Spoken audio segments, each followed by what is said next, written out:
खाना वाना खा लिए? खाना तो खा लिया।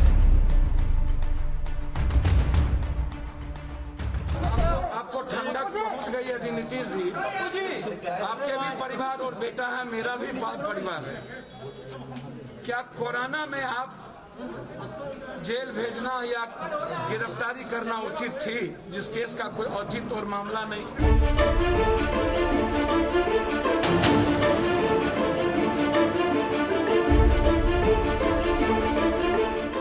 3 दशक पहले 1990 में मधेपुरा के सिंघेश्वर विधानसभा सीट से चुनाव जीतकर अपनी सियासी पारी का आगाज करने वाले पप्पू यादव की गिनती बिहार के उस बाहुबली नेता के तौर पर होती है जिसके नाम का खौफ एक जमाने में बिहार से लेकर दिल्ली तक नेता खाते थे।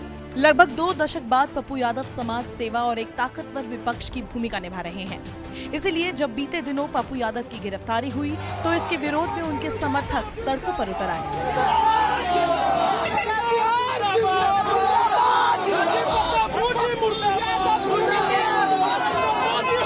ताज्जुब करने वाली बात यह है कि उनकी गिरफ्तारी का विरोध खुद जेडीयू बीजेपी के कई नेताओं तक ने किया है।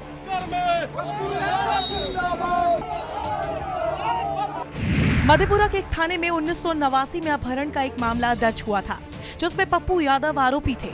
हालांकि कुछ दिनों बाद अपहृत दोनों युवक सकुशल वापस लौट गए थे। इसी मामले में पप्पू यादव की 3 महीने बाद गिरफ्तारी हुई थी। कुछ महीने जेल में रहने के बाद वो जमानत पर बाहर आ गए थे।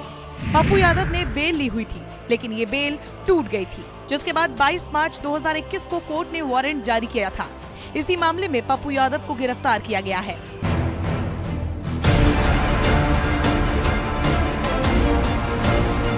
साल 1990 का बिहार एक ओर लालू यादव के मुख्यमंत्री पद पर ताजपोशी का गवाह बन रहा था, तो दूसरी ओर जरायम यानी अपराध की दुनिया के कई नामों के सियासी उदय होने का साक्षी भी बन रहा था। लालू यादव के साथ ही बिहार की राजनीति में बाहुबली पप्पू यादव का भी सियासी उदय होता है। पप्पू यादव ने साल 1990 में सियासत में कदम रखा और वो सिंघेश्वर विधानसभा सीट से निर्दलीय उम्मीदवार के रूप में पहली बार विधायक बने और फिर कभी पलट कर नहीं देखा। 90 के दशक की शुरुआत में पप्पू यादव का भूमियारों का नेतृत्व कर रही रणवीर सेना और राजपूत नेता आनंद मोहन के बीच जातीय वर्चस्व की लड़ाई में भी जमकर खून खराबा हुआ। पप्पू यादव 16वीं लोकसभा में सर्वश्रेष्ठ प्रदर्शन करने वाले सांसद थे। निर्दलीय उम्मीदवार के रूप में 1991, 96 और 99 में 3 बार पूर्णिया से और राजद के टिकट पर 2 बार 2004 और 2014 में मधेपुरा से सांसद बने। 5 बार सांसद रहे पप्पू यादव उस समय चर्चा में आए जब 14 जून 1998 में माकपा विधायक अजीत सरकार की हत्या के मामले में उनका नाम सामने आया। 24 मई 1999 को पप्पू यादव को गिरफ्तार किया गया था। बाद में जमानत पर थे।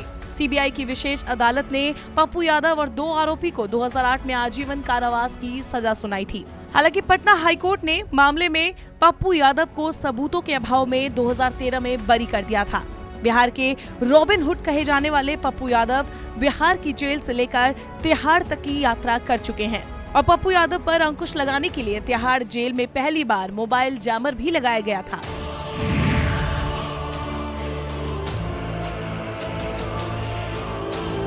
पप्पू यादव का जेल जाना भी उसकी जिंदगी में एक अहम पड़ाव साबित हुआ। बताया जाता है कि बांकीपुर जेल में बंद पप्पू यादव की मुलाकात विक्की से हुई थी और विक्की की बहन रंजीत को एक फोटो एल्बम में टेनिस खेलते हुए देख पप्पू यादव उसे दिल दे बैठा था।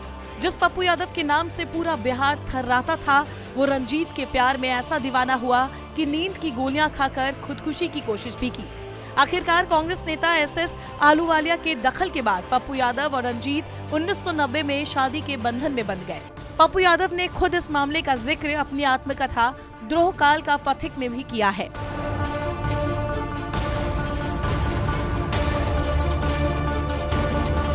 2013 में हाईकोर्ट से बरी होने के बाद पप्पू यादव ने 2014 का लोकसभा चुनाव फिर मधेपुरा से आरजेडी के टिकट पर लड़ा था और राजनीति के दिग्गज शरद यादव को चुनाव हराकर फिर संसद पहुंच गए थे। हालांकि 2015 में लालू यादव से विवाद के बाद पप्पू यादव आरजेडी से निकाल दिए गए थे और विधानसभा चुनाव से ठीक पहले पप्पू यादव ने अपनी खुद की पार्टी जन अधिकार पार्टी बना ली थी, लेकिन चुनाव में उनकी पार्टी बुरी तरह से हार गई थी। 2019 के लोकसभा चुनाव में भी पप्पू यादव मधेपुरा से चुनाव हार गए थे। बहरहाल अब पप्पू यादव का डरावना अतीत बीत चुका है। वो लगातार बिहार में विकास की बातें करते हैं, गरीबों और जरूरतमंदों की मदद करते हैं और नीतीश सरकार को आईना दिखाते हैं। यही वजह है कि पप्पू यादव की गिरफ्तारी को लेकर नीतीश सरकार कटघरे में है।